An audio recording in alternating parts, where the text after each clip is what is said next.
Ito na nga po mga kababayan. Ito na ho sigurado, ito na siguradong magpapatalo ho dito sa alyansa nitong mga senador na ito. Kasi alam nyo kung bakit, alam nyo yung mga Pilipino. Ito, sasabihin ko lang sa inyo ito Ang mga Pilipino, kaya ho nilang malaman kung ikaw ay totoo o hindi. Alam nila kung nagpe-pretend ka lang. Alam nila kung ikaw ay makatotohanan. Hindi ho yan nabobola, hindi ho yan napapaikot ng mga Pilipino. Kaya nga ho mga kababayan, importante, kaya nga pansinin ninyo, bakit mas pumutok ang social media kesa sa telebisyon? Bakit yung mga artistang mas sa TV, hindi ganun kasikat, pero pagdating sa social media, nung nag-vlog sila, dun sila mas lalong sumikat. Alam nyo kung bakit? The secret in life, it's being authentic, ika nga. Yung maging totoo ka. Ayaw ng Pilipino ang tanso. Ayaw niya ng mga Pilipino yung mga tanso. Kaya nga importante maunawaan natin na unang araw pa lamang yung proclamation ng alyansa ng mga manggagago, ay ano pa ho, dyan pa lang sa simula, alam mo na kagad matatalo sila. Alam mo kung bakit, kanyo? Kasi ang ginamit ba naman, yung salitang suka. Dahil po dyan sa suka na yan, mga kababayan, alam naman po natin ang ginagawa ng suka, di ba?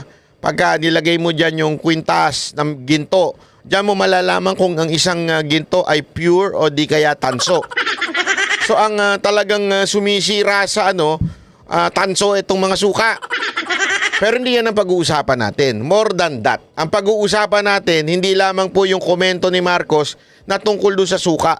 Pag-usapan natin yung awayan ng Marcos versus Marcos.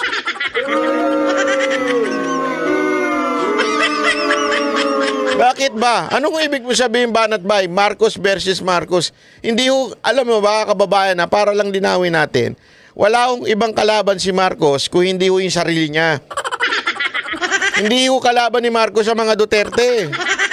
Hindi, mali ho kayo dyan. Ang kalaban niya mismo yung kanyang sarili. Paano ko nasabi? Panoorin nyo ito Wala kayong maririnig na masamang balita tungkol dito sa ating mga kandidato. Wala sa kanila ang nagsisip-sip po sa China. What? 1 minute later. Bilateral agreement with China, we must continue to engage China. Anong ibang mga solusyon? Sasabihin natin, yung United States, pumasok uli kayo dito sa Pilipinas, kayo mag-defend sa atin. Hindi na pwede yun. Bro, what? Kita mo na? Pati itong basketball player na to na hindi, totoo. Yan, halimbawa ho niyan. Di ba? Inconsistent, ika nga. So, Marcos versus Marcos ang labanan. Diba? Marcos versus Marcos Sabi niya, wala dito sa mga kandidato na to ang sumisip-sip sa China. Pero nung siya ay nagsisimula palaang, yan ang kanyang tono. So dahil sa nilalabanan niya sarili niya, matatalo sila. Tuloy pa natin Tuloy pa natin itong si What you talking about, man? Na pumapalak, yung iba pumapalak pa. Na tuwan-tuwa. Alam mo, hindi ko maintindihan sinasabi mo. Ang gulo mo, nababasahin mo na, hindi mo mabasa na maayos. Alam mo, doon sa sukatan, doon sa SMNI, alam mo, ako naunawaan ko na mahirap magbasa. Lalo na pag malayo, kasi malayo yung camera, malayo yung teleprompter. Pero pambihira, dyan na lang, nasa tabi mo na, hindi mo pa mabasa. What's wrong, Mr. President? Ano po ba yan? Sobrang liit po ba yan sulat na nakalagay dyan? Sino man ang sumulat yan, laki-laki yan yung sulat, di mabasa ng presidente, baka bagong gising lang to. Dahil may hangover pa. Diba? Madalas mag-party yan May hangover pa sa kakatrabaho, kayo naman. Gago! Napupuyat siya sa kakatrabaho, kaya tuloy may hangover pa, kulang pa sa tulog. Gago! Baka puyat. Di ba? Hindi natin alam, baka puyat. Ay, hindi niya mabasa naman. Ang gulo Ang gulo talaga. Sa totoo lang, pag nagsalita to, dinaig pa nito yung sabog. Di ba? Wala akong sinasabing sabog siya. Ang sinasabi ko, dinaig niya pa yung mga sabog. Nakakausap na ba kayo ng sabog? Yung magulong kausap, yung... Sabog ka ba? Parang mas magulo pa to sa sabog eh. Hindi ko sinasabing sabog siya, ha? Sinasabi ko lang, mas magulo pa siyang kausap sa sabog. Na pumapalak, yung iba pumapalak pa. Na Anong pumapalak pa? tuwan-tuwa. Na Pumapalakpak, tuwan-tuwa. pagka binobomba po ng tubig ang ating mga Coast Guard, kapag hinaharang ang ating mangingisda at ninanakaw sa kanila ang kanilang huli. Ano? What? What? Ano na naman yan? Si Boss Dada. Ito, dati si Boss Dada to eh. Nung hindi pa siya nakakalonok ng pakwan at saka ng baboy, ganito itsura ni Boss Dada dati. Di ba? 1 minute later. Simula nung umupo si BBM, Anong nangyari? sa totoo lang, naging kami, baga lagi na lang kaming sinisita ng mga barko, baga tinatabihan kami. Nung nakaupo pa si Tatay Digong, buhay kami, malaya kami nakakapangisda sa Scalboro. Pakita nyo na? Yan yung mga hindi pinapakita ng media eh. Alam mo naman yung mga bayarang media, yung mga puta na media, yung mga puta di iho na media, hindi pinapakita yan. Yung mga pokpok na media, hindi pinapakita yan.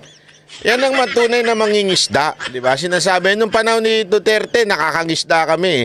Pero ngayon, hindi na. Tapos sasabihin ni Marcos na kesyo ngayon daw parang mas okay ang mga mangingisda. Ito po ang totoo. Hoy! Anak ng wewe, ba't lumabas to? Si Red Horse. Wala sa kanila ang may bahid ng dugo dahil sa tukhan. Ha? What? What? Wala daw dugo, wala daw baybahin ng dugo dahil sa tokhang. Naku po. Ano kaya ang sino kaya ang kokontra sa kanya? 1 minute later. Enrile would give a qualified admission that human rights abuses were committed, Naku. not just against those who sought to oust President Marcos, but against opposition leaders and even journalists. So you're acknowledging that there were human rights violations and there were killings There's during no martial law? question that there were.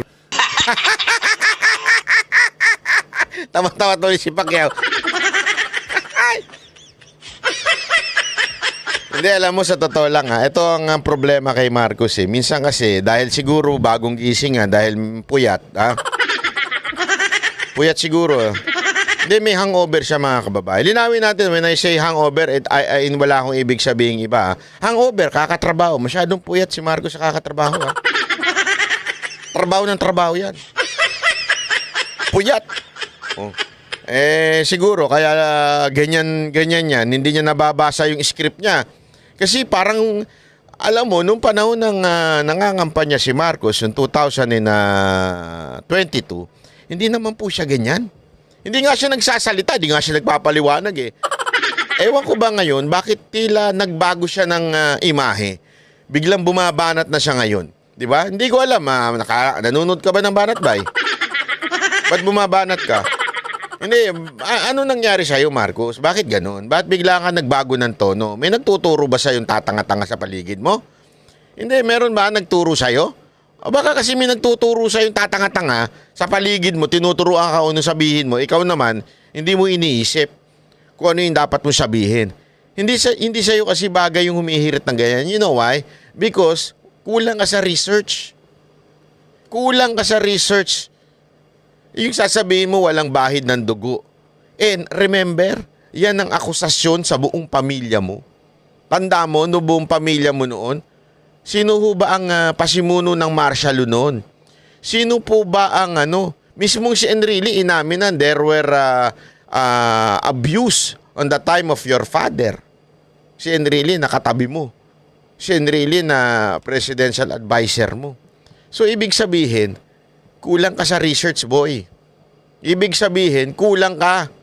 Huwag ka nang humirit dahil mapapaya ka lang. Hindi mo alam yung sinasabi mo. Yun naman nagbibigay ng script mo. Pambihira naman kayo. Mag-research naman kayo. No wonder, nako, ayoko na lang magsalita. No wonder, ang gulo-gulo nyo dyan sa Malacanang. May balita ako, gulo-gulo nyo daw dyan eh. Yung communication nyo, ang gulo-gulo eh. Bakit? Kanya-kanyang bida-bida daw dyan eh. Kanya-kanyang epal daw dyan eh. Diba? Kanya-kanya. Eh, ang pinapahamak nyo ngayon, yung presidente. Yung presidente, wala namang alam talaga yan. Yung presidente na yan, ang alam lang niya magbasa. Sunuran lang yan doon sa pinsan niya, saka sa asawa niya. O paano mangyayari yan? Kaya nga mga kababayan, di ba, yung una ko palang salbo sa inyo, sinasabi ko na, si Marcos ang magpapatalo sa kandidato niya.